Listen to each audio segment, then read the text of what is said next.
გვირაბი გაკეთდა ისე რომ ერთი მანქანა მასალა არ არის შეტანილი დაბლა დასაყრელი მასალა, რაც უნდა დაიტკეპნოს, დაისხასიოს და გაკეთდეს მოკლედ ლიანდაგი დაიგოს ესე რომ ვთქვათ უხეშად. აი ახლა ეს არის დაუჯერებელი, მაგრამ ვინც იქ მუშაობს, ყველა მიცის, ვისაც მუშავია იქ შიგნით სატკეპნი კატოკი ეგრეთ წოდებული გვირაბში გავლილი არ არის. მაღლა სიცარიელეები 7-8 მეტრიანი სიცარიელებია დატოვებული, რომელიც უნდა ამოივსოს წნევით, ბეტონით და შემდეგ დაჯდეს თაღი. თაღს მაშინ აქ ძალა, როდესაც რაღაცაზე მიმჯდარია, ეს სიცარიელები დატოვებულია ჰაერში, ყველა მიცის ეგ. და მოკლედ ეს გვირაბი არის ესე აშენებული. 35 კილო უნდა მეცათ კონკრეტულ ერთ მაგალითს ვამბობ, ასაფეთქებელი ნივთიერება.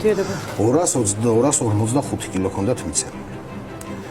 მოკლედ იმ დღეს აფეთქება გავაჩერებინე, ჩავედი მეორე დღეს ხარაგაულში და დილით კანცელარიიდან ჩავმიტანეს გათავისუფლების ბრძანება. როდესაც მიდიოდა რკინიგზის დეპარტამენტში თათბირი იყო, იქ იყო ესეთი საუბარი.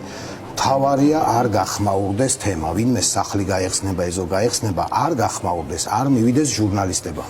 საბურღი მანქანით გვირაბის გაჭრის დროს ვერ იშოვი ფულს. ფული კეთდება ჩამონგრევაში.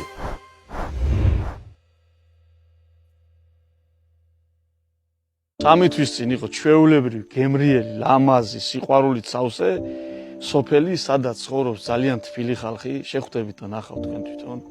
ეხლა აღარავინ აღარ ცხოვრობს. ამას ვინ წარმოიდგენდა, ახლა რაც ხდება აქ, ამას ვერავინ ვერ წარმოიდგენდა. ყველა ამბობს, რომ აფეთქებების ბრალია, ყველა ამბობს, რომ რკინიგზის ბრალია. დამაზი სიტყვები ჩვენ არ გშველის.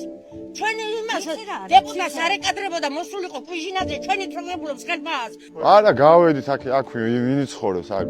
წყალი აქ აღარ არის, დენი აქ აღარ არის. ხალხი აქ აღარ არის, ვინი ცხოვრობს აქ. შანსი არ არის უკვე აქ ცხოვრება. თუ საფუძვლიანი დასკვნა დაიდება და სიმართლე გამომჟღავნდება, ეს იქნება ჩვენთვის შვება. მე სულაც არ მინდოდა ახლა რაღაც სიმართლე წასულა და გადაბარგება რა ამ სიბერეში ასე ვთქვათ რა.